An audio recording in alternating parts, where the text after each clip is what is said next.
part of what makes Biden's rhetoric from Biden's actions, such a glaring disparity was really brought to light this week, as we find out here from Washington Post. U.S. signs off on more bombs and warplanes for Israel.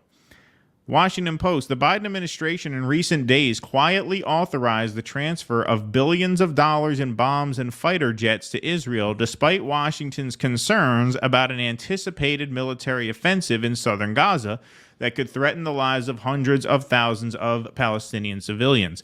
The new arms packages include more than 1,800 Mk-84 2,000-pound bombs and 500 Mk-82 500-pound bombs, according to Pentagon and State Department officials familiar with the matter. The 2,000-pound bombs have been linked to previous mass casualty events throughout Israel's military campaign in Gaza. These officials, like some others, spoke to the Washington Post, on the condition of anonymity. That's something we've heard a lot throughout this whole thing, because recent authorizations have not been disclosed publicly. The development underscores that while rifts have emerged between the United States and Israel over the war's conduct, the Biden administration views weapons transfers as off limits when considering how to influence the actions of Prime Minister Benjamin Netanyahu. We have continued to support Israel's right to defend itself, said a White House official. Conditioning aid has not been our policy. 4 Hamas battalions remain in Rafah, say U.S. and Israeli officials. More than 1.2 million Palestinians have sought shelter there after being forced from their homes during Israel's extensive bombing campaign over the past 5 months.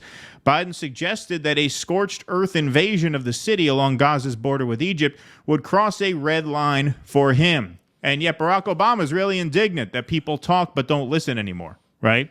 Biden requested that Netanyahu send a team of security officials to Washington this week to listen to U.S. proposals for limiting the bloodshed. Netanyahu canceled the visit, we covered this on a previous show, after the United States refused to veto a United Nations Security Council resolution that called for a temporary ceasefire in Gaza and the release of hostages, but which did not condemn Hamas.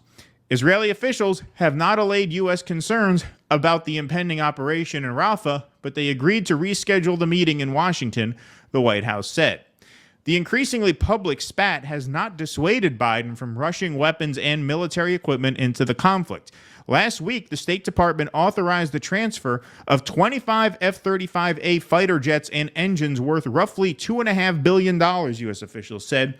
The case was approved by Congress in 2008, so the department was not required to provide a new notification to lawmakers.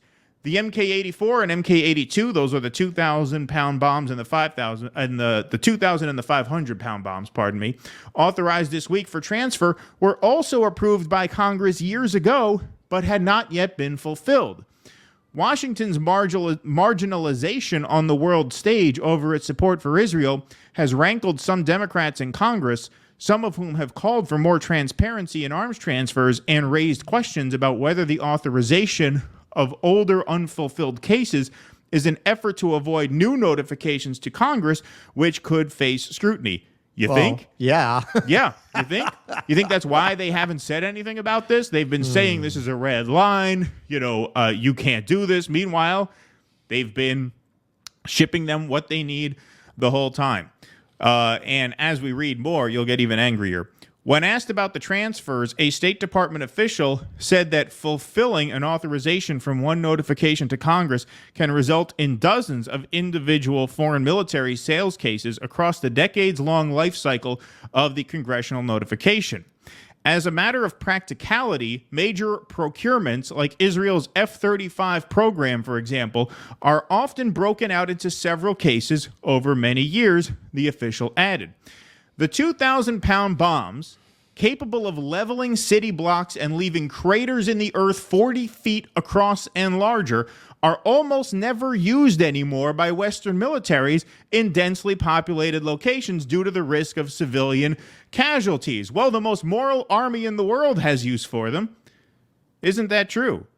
Israel has used them extensively in Gaza, according to several reports, most notably in the bombing of Gaza's Jabalia refugee camp on October 31st. UN officials decried the strike, which killed more than 100 people, as a disproportionate attack that could amount to war crimes. Israel defended the bombing, saying it resulted in the death of a Hamas leader. That was the interview that Wolf Blitzer did. It killed a Hamas leader. Killed one. You know, we've been thinking about this all wrong, Keaton. Yeah. That was the strike. That was the episode where Wolf Blitzer, dressed all in white, interviewed the Israeli guy who had the Scottish accent for some weird reason. Notice you haven't seen that guy way since. after Labor Day. Yeah, way after Labor Day too. Yeah, and you notice you haven't seen that guy since. Since that guy tanked that interview, they got him off the TV. Well, they fed him to Count Morlock. Right. Yeah. The Post reporting on the new weapons authorizations follows a visit to Washington by Israeli Defense Minister Yoav Gallant this week, in which he requested that the Biden administration expedite a range of weaponry. So they did send a guy there who did ask for more weapons. Yoav Gallant, by the way, he's the human animals guy. He's the guy who went viral immediately after October 7th, saying they are human animals. That guy went to Washington this week. Moral army. Yeah.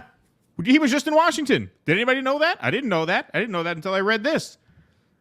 General Charles Q. Brown, chairman of the Joint Chiefs of Staff, told reporters Thursday that Israeli officials have been asking for weapons they consider important in pretty much every meeting he has been in with them. Israel has, quote, not received everything they've asked for, Brown said. The United States has withheld some, he said, either due to capacity limits or because U.S. officials were not willing at the time. Brown did not identify the weapons.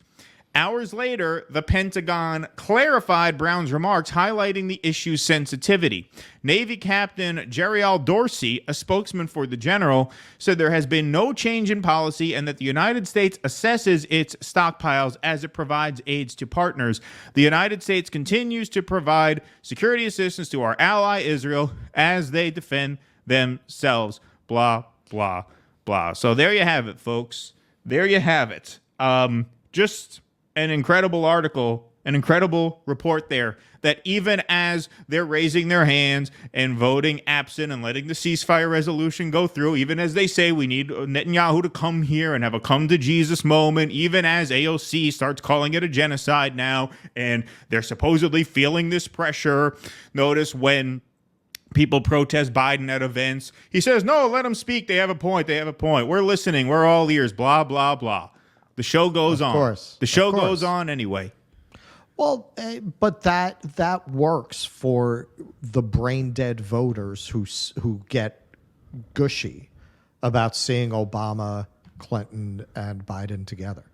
You have these fucking freaks sharing around photos. Go, does anybody else get a warm feeling when they see this? I mean, this is out there. These are actual humans doing that. That's who they're talking to. Those are the only people they're talking to. If you eavesdrop on the libs, as I do from time to time, they're in a parallel universe. They're having a whole conversation about this problematic phenomena of these wrong-headed people who want to subvert democracy by electing a dictator, and just trying to analyze it purely from that perspective. Well, democracy is messy and some people don't have the patience for it. This is who they're speaking to, and those are the only people they're surrounded by. That's why when you watch how they speak about politics and the political universe, it seems like they're on fucking Mars, because they're surrounded by the people who paid to be at Radio City, protesters accepted. And this is the framing of their conversation. There's absolutely no acknowledgement of the fact that we don't have a democracy. And that is why you're getting all of this social tension and civic strife, because the democracy is not functioning. So for a lot of people, anything that is going to upset the status quo is good, is better than the status quo. Right. Michael Moore identified that in 2016 in his special, where he was actually pushing for Hillary Clinton. But his analysis of what was going to get Trump elected was dead on. And it remains true. If anything, Trump has probably become a better politician with experience. He sounds a little more like he knows what the fuck he's talking about than he did the first time around, which is not an endorsement, but I have noticed he seems to understand policy a little more. Whereas the first time it was just, I mean, he's been in the White House. He got a crash course in it. Some of it. Yeah, right, exactly. Right? Yeah. Whereas the first time would just be like, yeah, it's going to be a big, beautiful healthcare plan. You're going to get tired of winning. You get tired of winning. He still does that, but he actually is able to articulate a more, fleshed out position on a lot of things than he did in the past. I would say he's a better candidate than he was in 2016, where it was just clearly nothing but a brick through the window. And now, look who he's running against. Genocide Joe. And now, like I said, what that article really brings out, 2,000-pound bombs, 500-pound bombs, which they report are not typically used anymore. Israel used them. Israel used them 3.5 weeks in. 3.5 weeks in. And they were apparently authorized going back years, right? Look at all these loopholes that you find out about after the fact. Oh, it turns out they didn't have to pass new authorizations so that there didn't have to be more debates. Turned out they can grandfather in an authorization from 2008. 16 years ago. 16 years ago, they can invoke an authorization of weapons shipments from 16 years ago into a situation right now without calling a vote on it? Well, they pulled a maneuver. They pulled a procedural maneuver to get more arms to Ukraine. Yes. Oh, we saved some money here, so I think it was like $200 million worth of arms they sent to Ukraine. It's sick. It's sick because the purpose of these bombs is mass destruction and killing. Yes. So on the one hand, yes, you're allowing, not even voting for it, you're allowing a ceasefire vote to get through the UN finally, to try to placate some Muslims in Dearborn who I think are a little smarter than that. While at the same time, you're literally sending them bombs that are not defensive, that you cannot define as defensive. You keep hiding behind, yes, we support Israel's right to defend themselves. Everybody knows they're committing a genocide against a civilian population in broad daylight. And you know it. You wouldn't be. Why are you sending them 2,000-pound bombs if you don't support the genocide? We're going to cover this also on Jimmy's tomorrow. You had a Republican congressman who said, well, they should do Hiroshima and Nagasaki on them and just get it done fast. Yeah. Well, okay. All right. So that's shocking, this Republican congressman. Aren't you basically tacitly agreeing with that point of view by sending those types of bombs in the middle of what's happening right now in Gaza?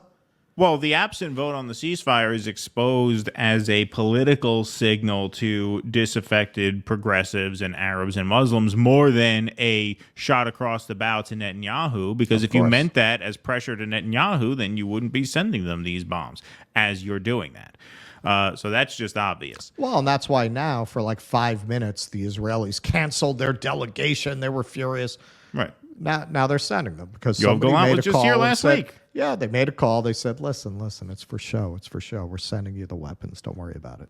Right. Exactly. Please clap.